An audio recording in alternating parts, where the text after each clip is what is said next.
Assalamualaikum warahmatullahi wabarakatuh. Bertemu kembali bersama saya di channel Sinau Bareng. Pada kesempatan ini kita akan membahas yang termasuk ke dalam kategori tes kesehatan SKB kesehatan umum ya. Jadi masuk kategori 30 soal dari 100 soal. Ya, ini diperuntukkan untuk seluruh tenaga medis ya, baik dari dokter, perawat, bidan, kemudian radiologi, analis, apoteker ya. Sedangkan 70 soal yang lainnya masuk dalam kategori profesi. Sebelum membahas, tidak bosan-bosannya saya mengucapkan tetap semangat bagi teman-teman semua yang sedang berjuang di garis terdepan, baik di puskesmas, di klinik, di rumah sakit ya, semua komponen, baik dari dokter, perawat, bidan, radiolog, analis gitu ya. Semoga apa yang dilakukan menjadi tabungan kita untuk nanti di akhirat ya, dan menjadi jalan jihad bagi yang beragama Islam. Lanjut pada soal yang pertama, sampah pengolahan limbah industri rumah tangga secara tidak langsung dapat mempengaruhi mutu air tanah ya. Untuk menghindari kontaminasi limbah sampah pada air tanah, bagaimana cara pengolahannya? A. Seepage, sewage pit, kemudian cesspool, kemudian septic tank, atau D yang kompos ya. Jadi limbah industri rumah tangga ini yang berada di rumah-rumah ya, jadi home industry, di mana limbahnya yang bersifat kimia, baik itu industri makanan atau tekstil pakaian yang sifatnya masih home industry, itu harus diolah. Limbahnya tidak bisa langsung digabung dengan tanah ataupun air ya. Nah, cara pengolahannya itulah untuk yang limbah industri adalah menggunakan teknik yang cesspool ya, yang B. Seperti apa yang cesspool itu? Jadi cesspool itu adalah pengolahan limbah industri rumah menggunakan bakteri anaerob. Jadi sifatnya yang berbahan kimia, baik itu dari makanan atau limbah industri seperti tekstil yang sifatnya home industry, itu ditampung dalam sebuah bak ya. Kemudian dimasukkan bakteri anaerob, fungsinya adalah untuk mengurai dari zat kimia tersebut atau limbah industri tersebut. Setelah itu nanti akan timbul dua lapisan. Yang pertama lumpur, yang kedua cairan. Nah, semuanya kalau sudah terurai seperti itu baru dibuang ke tempat pembuangan khusus limbah industri. Jadi tidak boleh digabung ke sungai gitu ya. Sedangkan kalau sewage pit ini adalah rumusan sumur resapan tempat penampungan air limbah pengolahan ya. Sedangkan septic tank kan kita tahu sendiri, compositing itu adalah teknik untuk mengurai seperti daunan ataupun buah-buahan ya, bekas makanan untuk dijadikan pupuk kompos ya. Oke, jadi jawabannya yang B. Soal nomor 2, definisi sehat menurut WHO adalah, maaf ini soalnya berlebih ya. Jadi nanti soal yang asli adalah cukup ini aja. Jadi definisi sehat menurut WHO adalah ya, A. Suatu keadaan yang sempurna baik secara fisik, mental, dan sosial, serta tidak hanya bebas dari penyakit atau kelemahan. B. Suatu keadaan sehat secara fisik dan mental serta agama. Kemudian C. Suatu keadaan secara sempurna baik fisik dan finansial ya. Kemudian yang D, secara sehat lahir dan batin dan juga agama. Ini jawabannya adalah kalau kita cari di referensi di Google ataupun buku-buku WHO, jawabannya adalah yang A ya. Jadi suatu keadaan baik secara fisik, mental, dan sosial, serta tidak hanya bebas dari penyakit atau kelemahan. Jadi jawabannya A. Jadi menurut WHO itu ada 3 komponen, yaitu fisik, kemudian mental, dan yang satu lagi adalah sosial. Agama tidak masuk menurut WHO karena mungkin di belahan dunia lain ada yang tidak beragama mungkin ya. Oke, soal nomor 3. Dalam segitiga epidemiologi, konsep penyebab terjadinya penyakit dalam epidemiologi adalah sebagai berikut ini, kecuali A. Pejamu, B. Agent, C. Fisiologi, D. Lingkungan. Jadi dalam konsep epidemiologi itu ada yang dinamakan triangle epidemiologi. Ada 3. Yang pertama itu adalah pejamu atau host. Yang kedua itulah agent atau pembawa. Yang ketiga itu adalah environment atau lingkungan. Ketiga ini saling berkaitan. Ya. Pejamu atau host itu adalah semua faktor yang ada pada diri kita gitu yang bisa menyebabkan terjadinya sebuah penyakit. Contohnya adalah jenis kelamin, umur gitu ya. Kemudian usia, ya tadi jenis kelamin, umur, usia, keturunan atau genetik ya gitu. Kemudian yang kedua itulah agent, adalah substansi makhluk hidup non hidup yang kehadirannya menimbulkan perjalanan suatu penyakit kimia, fisik, nutrisi. Contohnya obesitas ya. Kemudian kondisi bukan kondisi lingkungan. Contohnya paparan dingin ya. Panas gitu ya. Paparan dingin menyebabkan terjangkitnya asma lebih tinggi daripada yang tidak, seperti itu. Kemudian kalau faktor environment jelas sekali ya. Kalau faktor environment ini lebih ke lingkungan ya. Lingkungannya bagaimana gitu. Oke, selanjutnya soal nomor 4.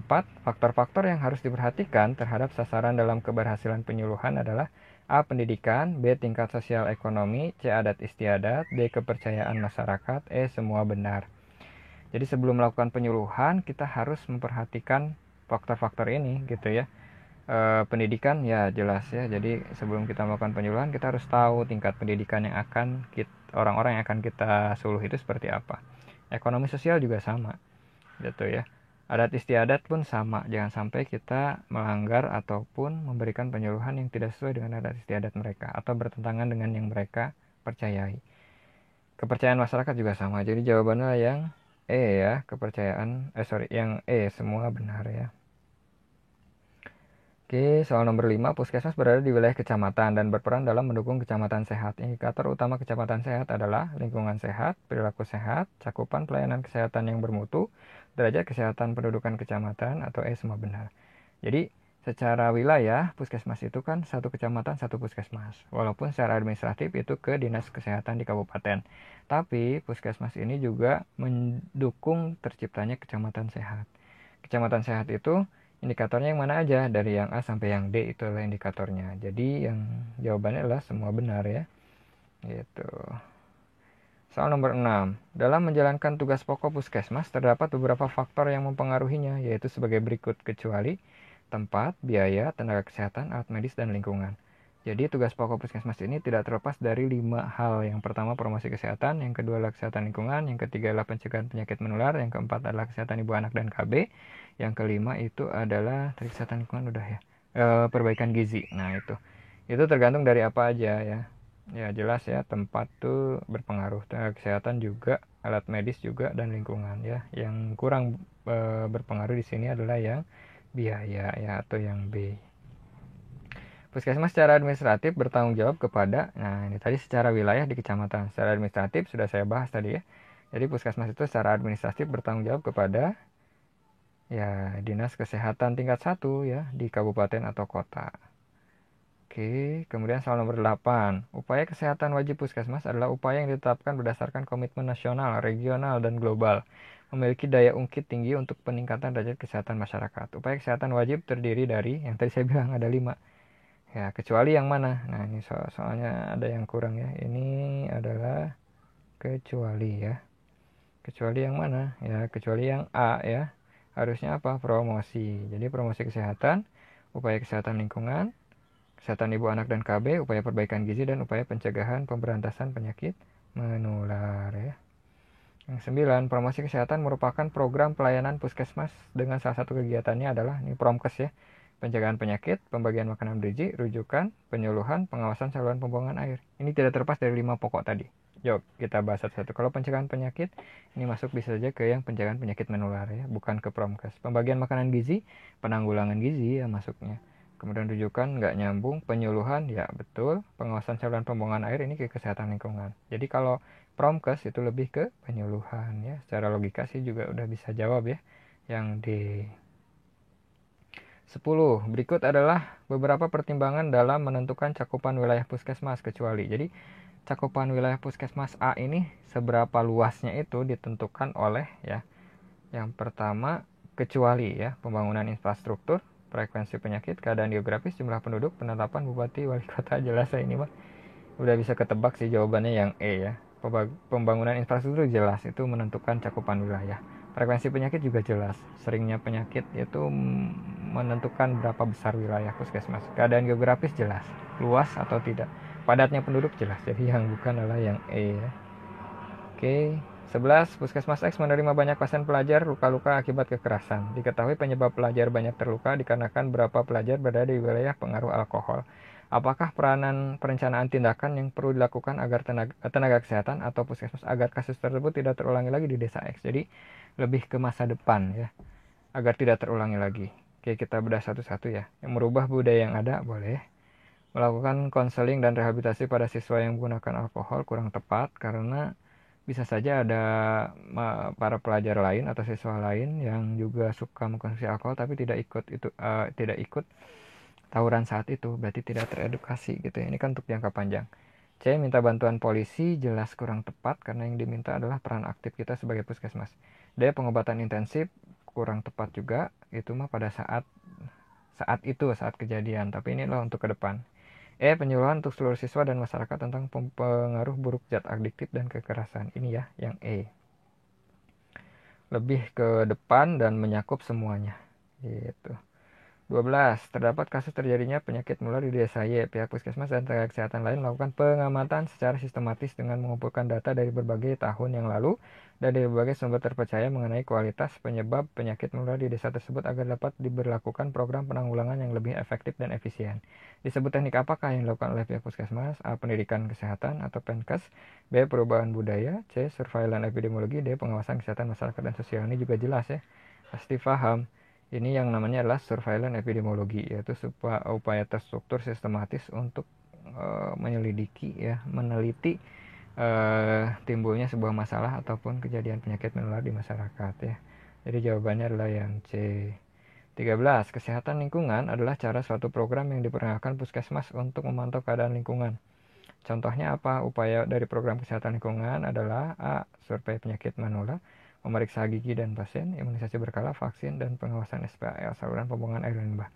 Udah jelas ya, ini jawabannya adalah yang E, lebih ke lingkungan. Yang tidak 5 itu tugas pokok puskesmas: promkes, kesling, gizi, kayak ibu anak, penanggulangan penyakit menular. Kalau yang masuk dalam kesling itu adalah yang pengawasan SPAL, saluran pembuangan air dan limbah ya. Kemudian nomor 14 adalah sebuah kasus di daerah P yang menyebabkan anak-anak di daerah tersebut lemas dan tidak bersemangat. Biasanya kurang Fe ya. Setelah dilakukan ternyata kurang zat besi ya, serta protein akibat dari bahan makanan yang mereka tidak tergolong dalam fase dengan sempurna. Apakah upaya puskesmas yang harus dilakukan untuk menangani permasalahan tersebut? Inilah masuk ke dalam tugas pokok puskesmas yang ke gizi. Apa nih? Ya udah jelas tuh, udah ada upaya peningkatan gizi ya ini. Sorry, ini jawabannya yang D ya. Ini kesalahan dari saya. Ini jawabannya adalah yang D. Soal 15. Ada berapa pelayanan kesehatan yang ditawarkan oleh puskesmas? Berikut adalah pelayanan dari sebuah puskesmas kecuali kuratif, pengobatan, promotif, rehabilitatif, ya ini udah jelas ya. Kooperatif. Yang bukan adalah pasti yang D, yang kooperatif ya. 16. Puskesmas dipimpin oleh seorang yang ditunjuk oleh pemerintah agar menjadikan puskesmas untuk lebih melayani kebutuhan kesehatan pasiennya. Maka tugas dan peran puskesmas adalah berikut, kecuali mengatur pelayanan puskesmas, membuat perencanaan puskesmas, menggerakkan pegawai puskesmas, mengevaluasi, memperkaya. Jelas. Ini nggak usah dihafal ya, ini bisa di logika. 17. Sesuai dengan keadaan geografi, luas wilayah, sarana penghubung, dan kepadatan penduduk agar jangkauan yankes pelayanan kesehatan merata dan meluas, maka puskesmas ditunjang oleh ini ada 3 ya jawabannya. Yang betul adalah yang B ya, ini yang kesling. Jadi ada 3: puskesmas pembantu, penempatan bidan di daerah terpencil atau kurang nakes, sama kesehatan puskesmas keliling ya, itu yang B. Oke. 18. Siapa yang ikut berperan dalam tercapainya MDGs di Indonesia? Yang mana aja? A. Negara yang sudah maju. Bukan ya. Negara yang warganya tinggal di Indonesia, nggak harus. Negara yang bersahabat baik dengan Indonesia, nggak harus. Kedutaan besar ya. Perusahaan asing yang bekerja di Indonesia. Yap, ini dia. Perusahaan asing yang bekerja di Indonesia. Jadi ada pemerintah, parlemen, masyarakat, dan swasta. 19. Berikut adalah yang termasuk dari program pengobatan puskesmas, kecuali puskel, puskesmas keliling, gawat darurat, rawat jalan poli gigi, pengobatan rawat inap, atau rawat jalan poli umum. Di poli umum ada ya, gigi ada, UGD ada, puskesmas ada. Jadi sebenarnya kalau dari puskesmas itu tidak untuk rawat inap gitu sebenarnya ya, tapi sekarang sudah mulai diterapkan untuk yang rawat inap. Jadi fungsi utamanya sebenarnya yang tadi, promosi kesehatan lingkungan ya, perbaikan gizi. Nah itu, jadi kalau yang kecualinya ya ini yang rawat inap, yaitu lebih ke rumah sakit kalau rawat inap. Oke, itu saja. Semoga bermanfaat ya untuk teman-teman semua. Semoga menjadi amal jariah dan sukses untuk SKB-nya, dan tetap waspada untuk teman-teman semua yang bekerja di garda terdepan ya. Salam tenaga kesehatan dari saya. Tetap berjuang. Semoga kita senantiasa diberikan keselamatan. Terima kasih. Assalamualaikum warahmatullahi wabarakatuh.